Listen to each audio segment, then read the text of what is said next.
Ya, Mas Bram, pertama dalam memberikan assessment atau evaluasi terhadap kinerja pemerintahan, hal pertama yang harus kita lakukan adalah melihat hal tersebut secara objektif. Dan kalau kita berbicara objektivitas, maka kita harus melandaskan penilaian-penilaian kita berdasarkan data-data yang ada.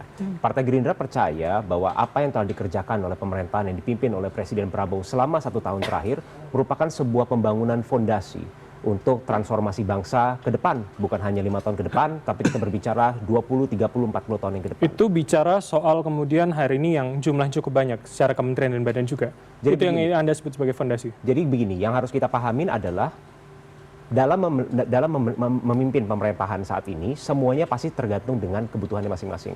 Apakah kementerian tersebut perlu disusut, apakah kementerian tersebut perlu diekspan, dan itu semua merupakan hak prerogatif presiden. Dan kita harus ingat, bangsa Indonesia merupakan sebuah bangsa yang amat besar. Kita memiliki lebih dari 270 juta penduduk.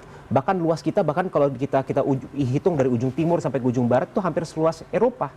Jadi kita harus objektif menilai bahwa yang paling penting adalah satu, kebutuhan, kedua adalah kinerja daripada kementerian dalam menyukseskan program-program daripada Presiden Prabowo. Jadi tidak kalau ada Mas Gian tadi mengatakan penempatan orangnya yang kurang tepat ketika jumlahnya oke. Jadi begini, kita sudah melihat bersama-sama bahwa Presiden secara berkala juga memberikan evaluasi-evaluasi terhadap menteri-menteri beliau.